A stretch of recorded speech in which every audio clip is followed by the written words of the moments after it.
Bom dia, boa tarde, boa noite, sejam todos muito bem-vindos ao canal Regras de Origem em Pauta. Mais uma semana. Então, retomando o tema da nossa última aula, do nosso último encontro, nós falamos sobre resoluções antecipadas de origem, né? Pincelamos, porque, como eu comentei, o objetivo desse vídeo de hoje é tratar especialmente sobre esse tema. Muito bem. No comércio internacional, é natural que haja divergências de interpretação. Por quê? Chamamos de custos de conformidade, custos de operação. Nós podemos ter divergências entre operadores comerciais ou mesmo entre governos. Então, temos o regime de origem, as normas que definem se um produto é originário, e, frente a essas normas, por exemplo, Brasil e México podem ter entendimentos distintos sobre o alcance das normas, o que é absolutamente natural.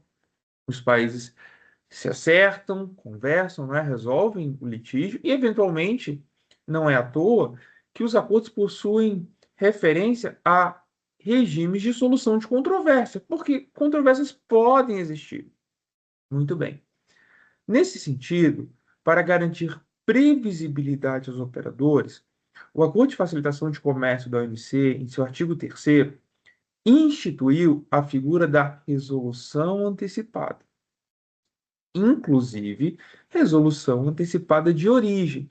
Por que, inclusive, Thales? Porque, eventualmente, vocês podem fazer consultas de outros temas que não origem. Por exemplo, em relação à classificação fiscal das mercadorias, né?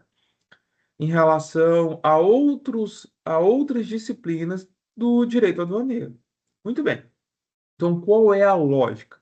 Ora, eu, Thales, produtor de livros, por exemplo, de papel, eu não tenho segurança se o meu produto é ou não originário. Eu tenho dúvidas sobre a aplicação do regime de origem. Por exemplo, eu, Thales, estou exportando para a Argentina. Então, a, o representante argentino, o importador argentino, ou eu posso constituir um representante na Argentina, o meu representante, pode consultar o governo argentino, a aduana argentina, já que a Argentina é parte, assinou o acordo de facilitação de comércio do MC, e questioná-los, apresentando as características da operação, se o meu produto é ou não originário, tá? E essa posição do governo, da autoridade aduaneira, ela é vinculante. Então, isso confere muita segurança jurídica à operação. Por quê? Ora, a determinação que se alcance pelo governo argentino, pela sua aduana, será replicada em qualquer operação que eu realize naquelas condições em todo o território argentino, tá? Para ilustrar isso, eu montei um, um esquema. Eu vou compartilhar com vocês a minha tela para que vocês possam visualizar esse esquema, tá? Olha, então, artigo 3º do Acordo de Facilitação de Comércio da OMC, TFA Trade Facilitation Agreement. Cada membro emitirá de modo razoável e em prazo pré-determinado. O prazo varia de legislação para legislação, uma solução antecipada para o requerente que tenha apresentado um requerimento por escrito que contenha todas as informações necessárias. Repito, essa resolução ela é vinculante. Muito bem. Do caso do Brasil, as consultas à aduana, as consultas à Receita Federal do Brasil, elas estão divididas em duas possibilidades. Eu vou colocar bordas para que fique bem claro para vocês. Todas as bordas. Então, nós temos duas instruções normativas vigentes. Instrução normativa 2057, Instrução normativa 2058, ambas de 2021. A primeira instrução trata especificamente da classificação tarifária das mercadorias. A segunda instrução é muito mais genérica, compreendendo origem, tá? Então, eu volto a afirmar, caso vocês possuam dúvidas sobre a origem de seus produtos, utilizem esse instrumento. Esse instrumento garante previsibilidade, garante conforto à operação, para que depois vocês não encareçam as operações que realizam, tendo que desembolsar, por exemplo, um direito aduaneiro, né, que vocês não pretendiam, porque não entendiam que era devido. Ou seja, exportei e vou voltar.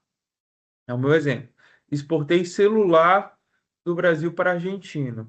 Considerei que era originário, portanto, isso compôs, ou melhor, como eu não recolhi imposto de importação, não houve composição dessa rubrica nas minhas operações, no entendimento do valor que eu deveria cobrar do meu cliente argentino. Argentina, Uruguai, Paraguai, por exemplo, para ficarmos no Mercosul. Muito bem, depois eu recebo a notificação de que aquele produto investigado deve ser considerado como de extrazona e que, portanto, o importador argentino, no meu exemplo, terá que recolher os direitos aduaneiros devidos. Ele pode me cobrar este valor, mesmo que não diretamente, ou seja, mesmo que eu não pague o valor em pecúnia, em dinheiro, eu posso ter, por exemplo, que constituir descontos para ele. Isso vai afetar a minha definição de preço de venda. Então é muito importante previsibilidade, é muito importante segurança. Ou seja, caso vocês não tenham certeza se um produto é ou não originário, consultem. Essa é a minha recomendação. Muito bem, pessoal. Então, assim, nós concluímos a dinâmica sobre resolução antecipada de origem, né? Pincelamos. E agora nós podemos voltar àquele documento da União Europeia que eu disse que nós concluiríamos.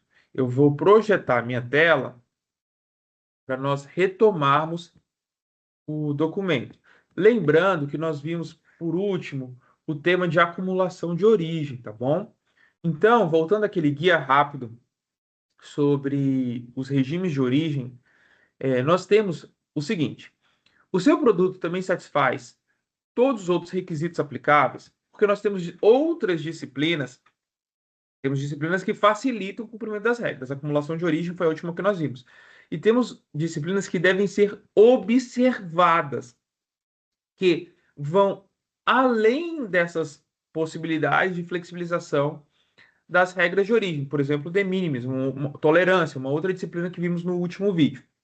Então, uma dessas disciplinas que devem ser observadas, um desses requisitos, é o de operações mínimas, tá? Por exemplo, aqui ele cita alguns exemplos: embalagem, corte simples, montagem simples, simples mistura, ferroprensagem de têxteis, operações de pintura ou polimento. Olha só o que ele destaca.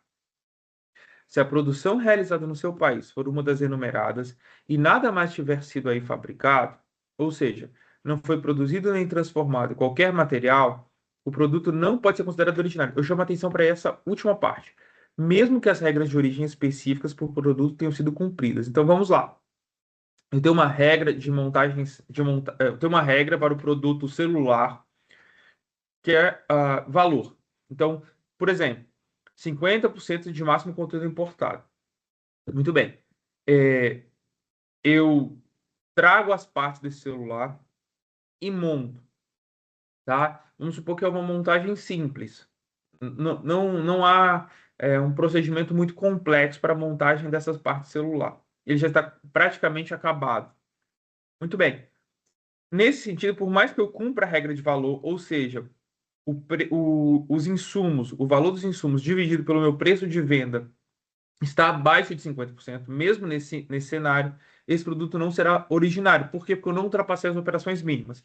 Claro, é importante nós discutirmos o conceito de simples.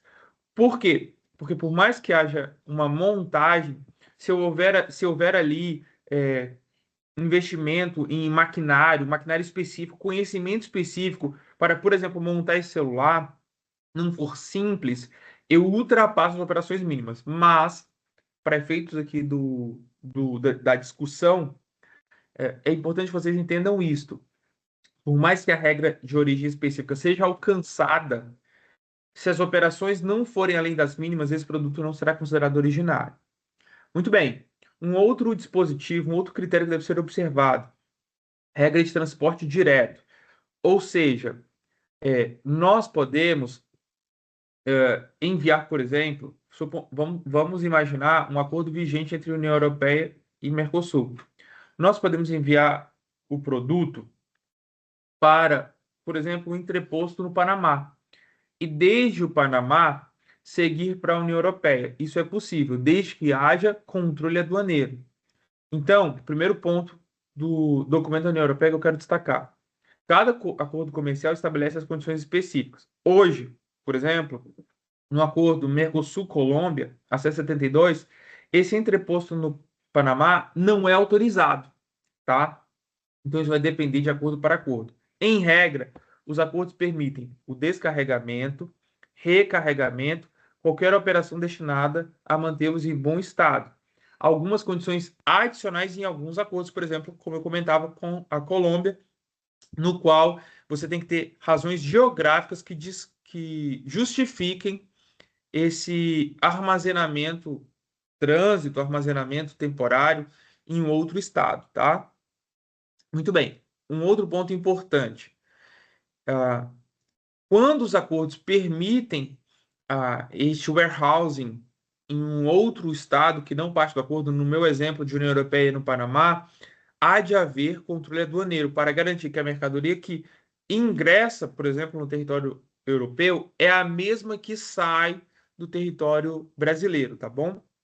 Drawback, alguns acordos permitem ou não a solicitação de preferências tarifárias quando há drawback. O que é o drawback?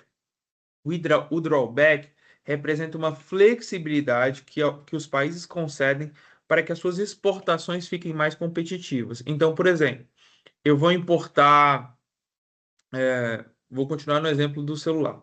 Eu vou importar a tela do celular para exportar o celular. Então, como haverá uma exportação derivada dessa importação, eu não recolho, eu não cobro os direitos aduaneiros referentes à importação da tela do celular, pensando em estimular as exportações brasileiras de celular, ou seja, do produto final.